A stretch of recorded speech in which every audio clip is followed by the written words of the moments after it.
Hello friends, myself Sunaina, the representative of Smartway Investments. Friends अपनी video start करने से पहले हम आपको एक रिक्वेस्ट करेंगे कि प्लीज़ हमारी इस वीडियो को कंप्लीट सुने सो दैट आप इसका पूरा बेनिफिट उठा सकें। आज का जो हमारा टॉपिक है वो है गुड लोन बैड लोन। जो हम अपनी ज़िंदगी में हम कभी कोई ना कोई लोन ज़रूर लेते हैं या हमारे किसी दोस्त ने लोन लिया होगा। लोन कई तरह के होते हैं, जैसे होम लोन लेते हैं, कार लोन लेते हैं, पर्सनल लोन भी हो सकता है, क्रेडिट कार्ड लोन हो सकता है या फिर गोल्ड लोन भी हो सकता है। पर ये जो लोन हमारे लिए कितने बेनिफिशियल हैं, ये हमारी फाइनेंशियल हेल्थ के लिए अच्छे हैं भी या नहीं, या इनके ऊपर जो हम इंटरेस्ट पे करते हैं वो हम कैसे बचा सकते हैं या कम से कम इंटरेस्ट पे करके हम ज़्यादा बेनिफिट उठा सकें। सबसे पहले हम होम लोन के ऊपर डिस्कस करेंगे। ज़्यादातर जैसे हम कभी कोई घर खरीदना चाहते हैं, तो मान लीजिए हमने 50 लाख का कोई घर लिया, या फिर अगर हम किसी 50 लाख के घर में रेंट पे रहते हैं तो हर साल हम 10,000 की अगर पर मंथ की एवरेज लगाएं तो 1.25 लाख हम पर ईयर रेंट पे करते हैं। अगर हम 50 लाख का कोई घर लेते हैं तो उसके ऊपर जो हम डाउन पेमेंट करते हैं वो 7.5 लाख की होती है, क्योंकि जो बैंक अप्रूव करता है वो 85% की लोन पेमेंट अप्रूव करता है और 15% डाउन पेमेंट हमें करनी पड़ती है। 10% की जो इंटरेस्ट रेट है वो हम इसके ऊपर मान के चलते हैं, और 15 साल के लोन का हम ये 10% मान के चल रहे हैं। एवरेज लगाइए, हमें पता है कि ये इंटरेस्ट रेट हमने यहाँ पे ज़्यादा लगाया है, लेकिन ये पिछले 10 साल की 15 साल की एवरेज है। अब फ्रेंड्स, प्रॉपर्टी की जो एप्रिसिएशन है वो 15 साल में डबल हो जाती है, तो हम यहाँ पे 5% हर साल का एप्रिसिएशन मान के चल रहे हैं। अगर हम 50 लाख का लोन लेते हैं तो सबसे पहले अगर हम उसकी कैलकुलेशन करें तो 1.25 लाख तो हम पहले साल ही उसके ऊपर रेंट बचा लेते हैं। 2.5 लाख हमारी प्रॉपर्टी की एप्रिसिएशन हो जाती है। तो जो हम टोटल इंटरेस्ट पे करते हैं अपने लोन के ऊपर, वो हम 4.25 लाख मतलब अप्रॉक्सीमेटली 4,19,000 पेमेंट करते हैं। अगर हम at the end of the year check करें तो फर्स्ट ईयर के एंड पे हमें 44,000 का लॉस होता है, क्योंकि हमने टोटल 3,75,000 बचाए और 4,19,000 पेमेंट करी, और प्रॉपर्टी की value eight the end of the year 52,50,000 होती है। तो फर्स्ट ईयर हमें ये लॉस पड़ता है, सेकेंड ईयर हमें ये लॉस और कम हो जाता है, बट जैसे ही थर्ड ईयर स्टार्ट होता है ये हमें प्रॉफिट में कन्वर्ट कर देता है इसको। बट अगर हम 15 साल के बाद चेक करें तो टोटल हम जो अपना रेंट बचा लेते हैं, सबसे पहले तो 27 लाख का तो हम रेंट ही बचा लेते हैं, और जो हमारी प्रॉपर्टी की एप्रिसिएशन हो जाती है वो 53,94,000 की होती है। इंटरेस्ट जो हम पे करते हैं वो 40 लाख का करते हैं।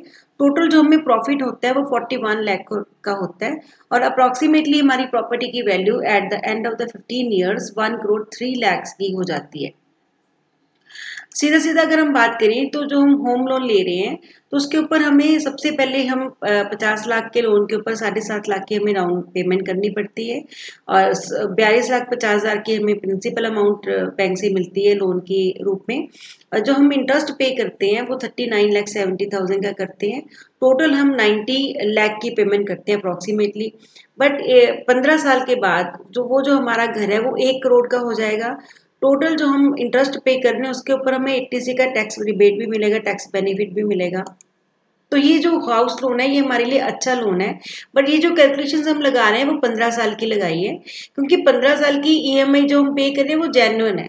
बट अगर हम जैसे जैसे हम इसको ईएमआई कम करने के चक्कर में अगर हम इसका टेन्योर बढ़ा देंगे, टाइम पीरियड बढ़ा देंगे, तो ये ईएमआई तो कम कर देगा, लेकिन आप जो इंटरेस्ट पेमेंट करोगे वो काफ़ी ज़्यादा हो जाती है। जैसे 15 साल में अगर आपने ईएमआई पे करी वो 45,000 अप्रॉक्सीमेटली पे करी, और इंटरेस्ट आपका टोटल 15 ईयर्स का हो जाता है 40 लाख।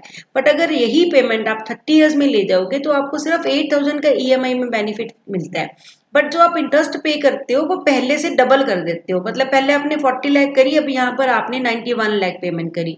मतलब टोटल आपने टोटल अपने लोन का अगर 15 साल में पेमेंट करोगे तो आप डबल करोगे, बट अगर आप 30 साल में करोगे तो आप ट्रिपल करोगे, 3 टाइम मल्टीपल में करोगे। ये तो हुआ हमारा होम लोन। अब हम कार लोन के ऊपर डिस्कस करेंगे। फ्रेंड्स, जो हम कार लोन लेते हैं, हमें पता है कि आज की टाइम में एक नीड हो गई है कि हम कार हमें चाहिए ही चाहिए। बट कार चाहिए हमें किस तरह की कार लेनी चाहिए सो दैट हमें बेनिफिट ज़्यादा मिल सके।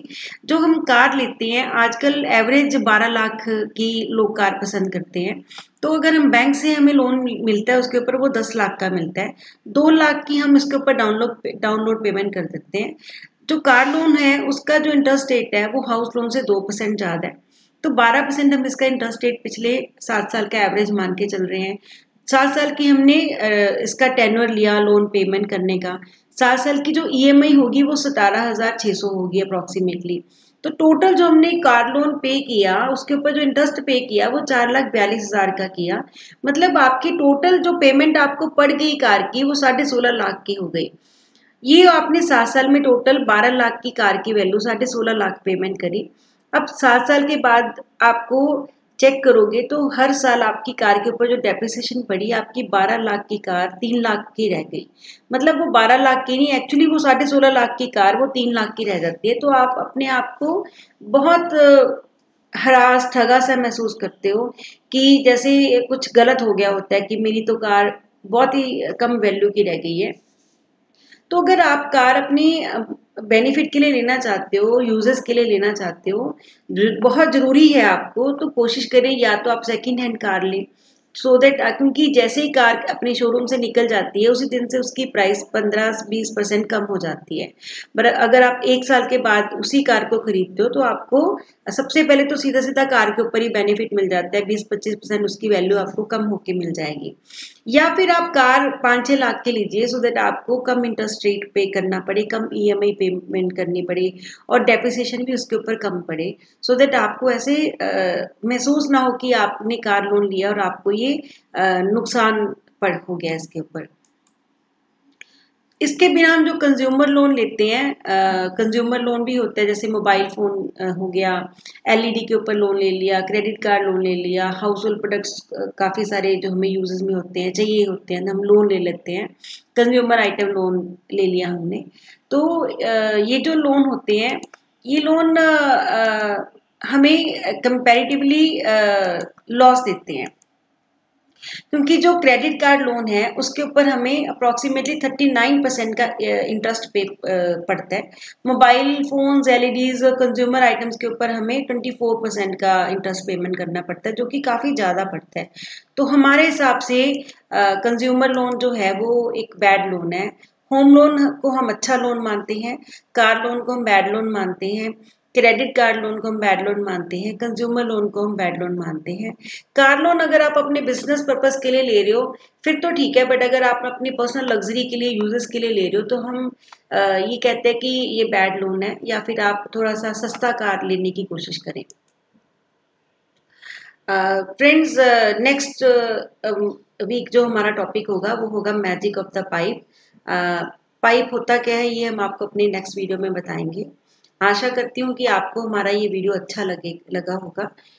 अगर आपने हमारे चैनल को सब्सक्राइब नहीं किया है तो प्लीज़ इसको सब्सक्राइब करें, इसको लाइक एंड शेयर जरूर करें, अपने फ्रेंड्स को भी बताएं। Thanks for the watching, have a good day.